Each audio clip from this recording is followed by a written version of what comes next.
Vatsimpana etin'ny pasteur Ratsianarivo Lea. Hoy Jesosy, izao no lalana sy fahamarinana ary fiainana.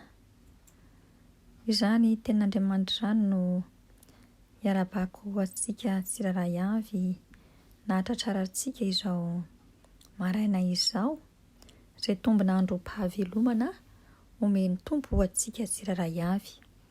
Ary dia tononoko amin'ny isa-tokantrano sy ny sambatan'olona amin'ity maraina ity ny fahasoavana sy ny fiadanana avy amin'Andriamanitra iray sy Jesosy Kristy Tompo, ary ny fampiraisana avy amin'ny fanahy masina. Ny tenin'Andriamanitra izay ho banjintsika ao anatin'izao vatsim-panahy izao dia ao amin'ny epistiliny Petera voalohany, toko 5, andininy 9 sy ny 10. Petera voalohany, toko 5, andininy 9 sy ny 10. Mivaky toy izao amin'ny anaran'i Jesosy. Koa amin'izany, manitre-tena ambany tana maherin'Andriamanitra mba hanandratany anareo amin'ny fotoan'andro, ary apetrao amin'ny fanahinareo rehetra fa izy no miahy anareo. Amen. Izany tenin'Andriamanitra izany no andraisantsika ny lohahevitra hoe apetrao amin'ny ny fanahinareo rehetra. Apetrao amin'ny ny fanahinareo rehetra.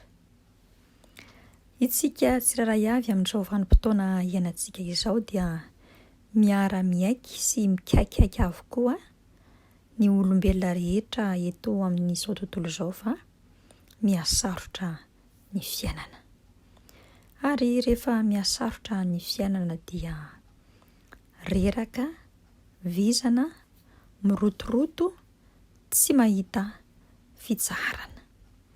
Vokatra izany dia misy ny alahelo, misy ny fahatezerana, misy ny fahavinirana, ary toa mitarika koa aza hanao zavatra tsy mifanaraka amin'ny sitrapon'Andriamanitra, mitarika sy mahatafalatsaka any amin'ny fakapanahy maro, ary rehefa tafalatsaka anatin'izany fakapanahy maro izany dia teraka zavatra hafandray ny olana izay mahazo tsy manjady eo amin'ny fiainantsika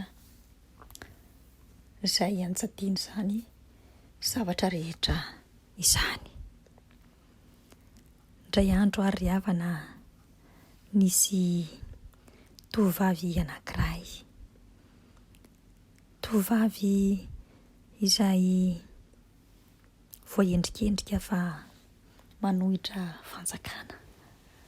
Ary rehefa voaendrikendrika fa manohitra fanjakana ity tovovavy ity dia voasazy ny fitondram-panjakana. Vokatr'izany,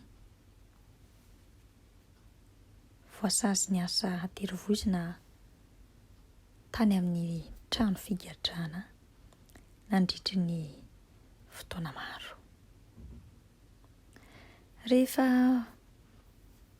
voasazy tany amin'izany toeran'izany dia tovovavy iray dia ny asa izay notanterahany isan'andro dia mitaona baoritra mavesatra hoentina any amin'ny toerana lavitra. Nandeha ny fotoana, nandeha ny ora, nandeha ny andro, nandeha ny volana, reraka ity tovovavy.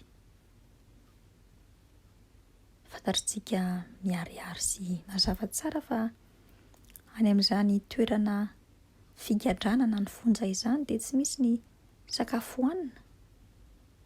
Gagazo isika no hohanina any. Nahidy tovovavy ary sepotra dia sepotra rehefa mitondra reto baoritra mavesatra izay tsy maintsy taominy sy tanterahany isan'andro. Indray andro dia ny anjera niaraka tamin'ilay baoritra izay nentiny izy. Ary rehefa ny anjera izy, inona ho isika no zavatra hitany tao anatin'ilay baoritra izay ny anjera niaraka taminy? Hay baiboly avokoa ny tao anatin'izany baoritra izany. Lina izy nahita izany baiboly izany, dia nangalany anankiray ka nafeny tao anaty akanjony. Rehefa tonga ny alina ka hatory, dia nasehony sy nozarainy ary novakiny tamin'ireto tovovavy niaraka taminy voagaza sy voafonja ity baiboly ity. Nazavainy teo hoe ity baiboly ity misy boky 620, dia norovidiny tsiraray avy ny pejin'ny baiboly ka dia nozarazarainy tamin'ny voafonja rehetra. Nandeha ny andro sy ny volana, rehefa mahavita namaky ny pejy anankiray izay ananany tsiraray avy, dia mifanakalo izy ireo. Ary dia tany aparany dia nahita ny hatsarana sy ny hamamy izany tenin'Andriamanitra izany reto voafonja ireto.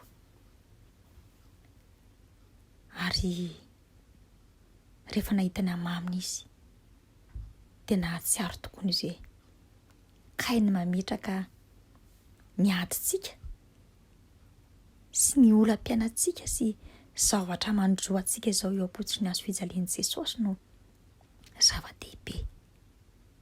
Ary dia nahita ny mahazava-dehibe izany tenin'Andriamanitra izany ity tovovavy ity niaraka tamin'ireto voafonja namany.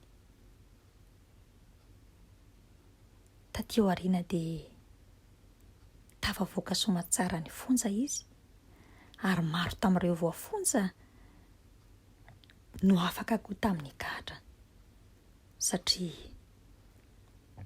nitoaka teo am-poditr'ilay onin-drano velona izy dia Jesosy Kristy Tompo.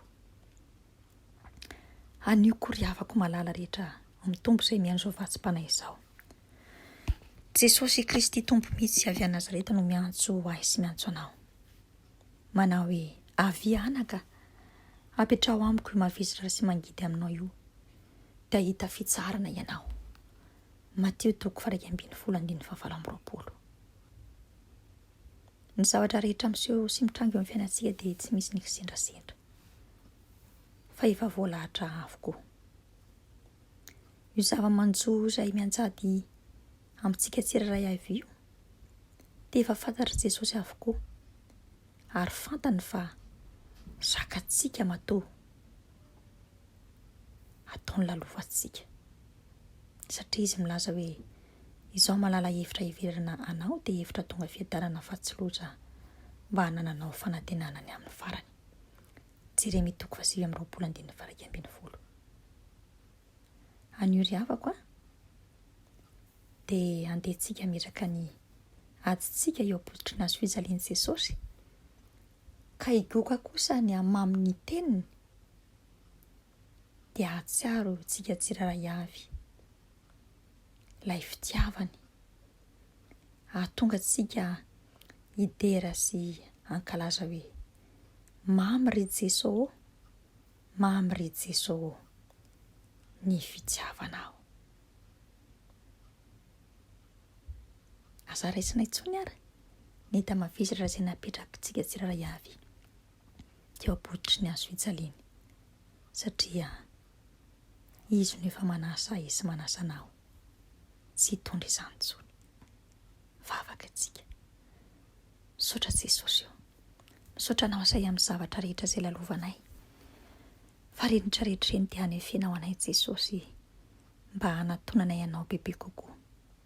Misaotra anao Jesosy amin'ny fanasana ao anay tsiraray avy.